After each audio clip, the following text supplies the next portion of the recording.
Hello, small contractors in a small town. This is podcast number 5. In podcast number 4, we talked about doing systems. I have a system for everything you do. It'll help you better navigate your business and your projects, getting them completed, getting through complex issues and problems. If you have a system, this system we're going to talk about today is an important one. Is scheduling. All construction projects have a schedule and need a schedule. You're working for a client, and your client will need to know when the project's going to be finished. That's a lot of reasons for that.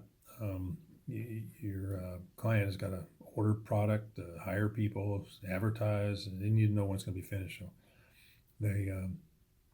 they're probably going to want the schedule as part of your contract if you have a contract with a client, and they're probably going to make that an attachment included in the contract as a schedule. So you got to learn how to do schedules. And for your own business, you can't really figure out how to do something if you don't understand the parts and the pieces and sequence and what's going to happen. So schedule is very important. Every schedule's got a start and a finish, and then there's everything in between. There's 3 major parts to a schedule. There's the task, the tasks of the items that you're doing. There's the time, how much those tasks take, and then there's the sequence. What order do you do those tasks? So there's a lot of schedule programs out there. Just like anything else, you can find whatever you want electronically. You may not can afford some of those. You may want to not have to purchase something, or can't purchase, so maybe you don't have a computer. Maybe you don't have a computer that can run a schedule. Some of them can be extremely elaborate for very large, complicated projects. You probably don't need anything like that. In fact, you can do some things by hand too. You can actually physically write out a schedule. So let's go through some of those things, some of the what a schedule looks like and how it works and all that kind of stuff. This is going to go back to your experience and knowledge. Do you know how long something's going to take? Because that's the key to a schedule. Is what's the duration of things? How long is it going to take? And those are not just givens. Those are variables to the project and who's doing the task. Here's an example. Say you have some electrical work to do, and you've got to get it done in a week. Well, if the company you hired to do that, or you're going to do it yourself, if there's only 2 people, maybe you can't get it done in a week. But maybe if you had 4 people, you could do it in a week. So it's all complicated durations, how much things will take. So there's 2 ways to go about that: is to find out what is the availability of manpower and materials. You got to have the materials there to put them in, versus just saying here's the schedule, and then we've got to provide the manpower and the material to meet the schedule. So a couple different ways of looking at it. But your experience is going to come into play here if you can understand what sequencing things need to be in and how long things take. The schedules have like a form to them. You can just sit down and take a piece of paper and write out what you can do. There's all kinds of forms. Like I say, you can get tons of things electronically. Do as much as electronically you want to.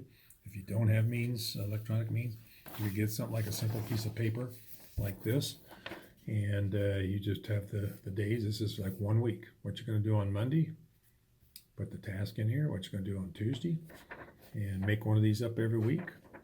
It could be as simple as that. Here's another version of something like that. This one covers several weeks. You can see there's several Mondays through Fridays in there. It pays for the task. So this is the information we're talking about. We're talking about the task. We're talking about the duration, and we're talking about the sequence. The sequence is as important as the task and the duration. So to start out with, you need to know what are the tasks. What is it you have to accomplish to complete this schedule? complete this project. So probably just take a pad and paper out and just write down the task. You probably don't want to make a schedule too complicated. We'll talk about that in a minute, why you don't want to make it too complicated. So which tasks do you want to show on the schedule? You probably don't need to show every little intricate detail on a schedule. You probably want to keep it, basically condensed, but it's got to be a usable item. It's got to be something that's a good tool for you to help you get your project completed and help other people understand what you're expecting them to do and help communicate to your client what's going to happen on their project. So these charts that if you buy a computer program that's going to make have a name. It's a Gantt, G-A-N-T-T, Gantt. That's the guy's name. He didn't invent them. He kind of perfected it. But when you see something like this is called a Gantt chart. A Gantt chart's a bar chart. Some people call it a bar chart. A bar chart's more, you've probably seen where they're more vertical. This is the form of a bar chart. It's the Gantt chart, bar chart. And these are probably the most used item in construction. You've probably seen them before. If not, they're not that hard to understand and make. This is one off a computer program that most of you might have. If not, again, you can make these forms yourself and do your own Gantt schedule bar chart.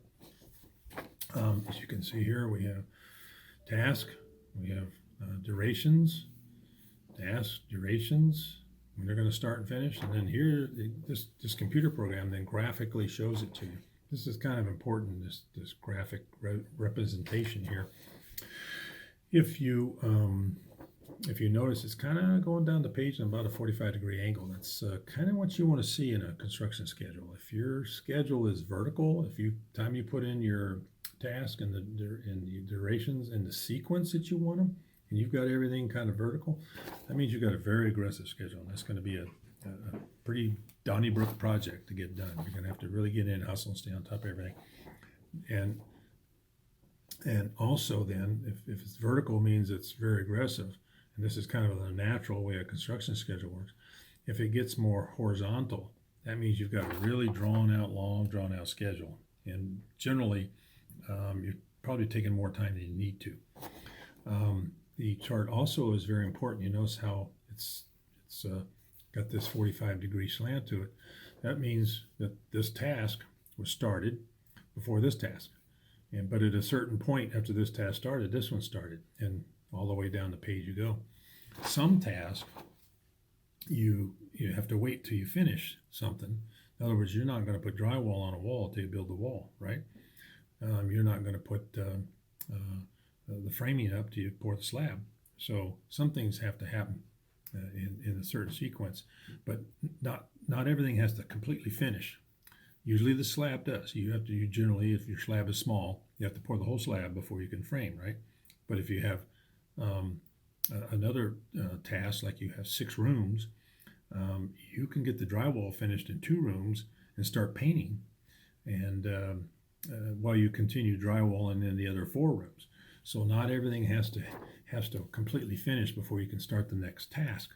So that's the art of a schedule, is figuring out when something starts, when the next thing can start, and what's the sequence. Sequence is important. Let's take another example. Wall covering. If you're going to wall cover a bathroom, and you set the toilet, and the toilet's too close to the wall, how can you get the wall covering behind the toilet? So obviously you want to set the toilet after you wall cover. That's a sequencing issue. And if you do this Gantt bar chart and you get your sequence right, you'll see it all trailing down the page. If you have something out of sequence, say we pulled this item here and put it down here, well, you'd be going down the page, all of a sudden the thing would jut out and it would let you know, wait a minute, maybe I don't have my sequence right. Things should flow.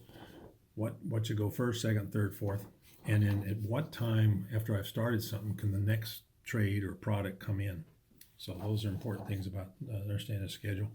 Down here at the bottom, you can see we have some items which are a whole different area of the project and some outside work.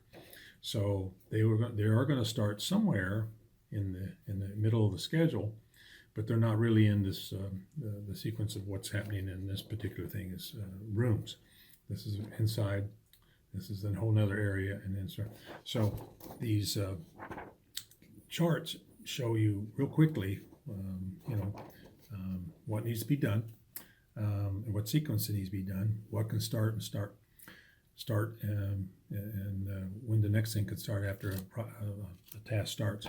The other thing about this is one page. This is a whole project. This is a current project being built right now. It's one page. I would suggest that you keep your schedules to 1 or 2 pages. You can do a schedule for everything and have it 10 pages long. I'm just telling you, you're going to hand that to people, and they're not going to understand it. They're not going to read it. It's not going to make sense to them, and they're going to throw it in the trash can. You don't want them to throw it in the trash can. You want them to use it as the tool that you've intended for it to be. So keep it short and concise. That means you can't put every little thing on there. So you got to get the critical things on there, the most important things on there. And you've probably heard that term before, something called a critical path method, a CPM. Don't get too hung up in that. That's just, some people actually call a schedule a CPM. What's your critical path? What's your CPM? They're not understanding that's actually a part of a schedule, but that's not what a schedule is. A schedule is, your task, your durations, and your sequence is your schedule. In there is probably what they call the critical items. Well, on a smaller job, everything is critical. Can probably argue that a toilet paper holder is the most critical thing, right? Try to finish a bathroom and don't put the toilet paper holder in there. You're going to find out the toilet paper holder is critical too, right? So most everything is critical. Eventually, everything has to be done to complete the project. But some things don't have to actually happen before something else can happen. Some can kind of float in there. Like I can put that toilet paper holder on any other time when I'm doing other things. I'm working in the bedrooms and working in the kitchen. I can come back and put the toilet paper. So it doesn't have to actually happen at a certain time. It can happen in what they call the float time. But the other items that have to happen are the critical path. So if somebody talks to you about a CPM, a critical path, don't get too hung up on it. That just simply means I can't frame the walls until I pour the slab. I can't hang the drywall until I frame the walls. Vice versa. Okay, you understand that?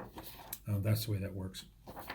So now that you have written down your task, you understand them, and you've entered your task, you put down a duration. You just, if you haven't done this before, put down durations you think it's going to take. Best sources, maybe if you're hiring subcontractors or other people, let them look at you and you guys talk about it. Okay, how many men do we have? How long can we work on this? Can we get this done in 1 week? Do we need 2 weeks? What's it take? Look at the sequencing. Get it all down on the paper, either in a computer program and print it out, or like we said, make your own by hand. And then you're ready to publish it and distribute it. I suggest publish it, email it to people, print it out, hand it to them. Again, keep it to a page or two because they'll throw it away if it's too complicated. But that's not the end of it. That's just kind of the start. You've made a schedule and you've started your project and you're working. Now you have to monitor the schedule. You have to go back and track and see how you're doing. See how your assumptions were, your durations. If something happened, a product didn't show up, somebody got sick, somebody didn't make it, the crew's not the size you thought you were going to get, many variables. So you have to constantly track, and you need to go back and update your schedule. More than likely, if this went into a contract, this end date, this last end date here, it's going to be kind of it. You're going to have to figure out how to juggle and remove and rethink and resequence and re-manpower and speed things up if you get into a situation where one of these things falls behind and you've got to get it all done at this end point. You're not going to get any more time generally probably from a client if a schedule is made part of your contract unless they've made a change, or in your contract, and we talked about in contracts having a force majeure clause in there, something that's out of your control and just allows you to get more time to finish something because something happened that you had no control of. It wasn't your fault. So you want to go back and update the schedule, republish it, redistribute it, keep everybody on track. But this is a very important part. One of your systems you need to have. The more you do, the better you're going to get at it. Best thing is just jump in, do it, try it, see how it goes, track, see how you're monitor it, see how you're doing on it, and keep updating it, and you'll get better as you go. But this is schedules. That's podcast number 5 for small contractors, small town. We'll talk on the next podcast. Thank you.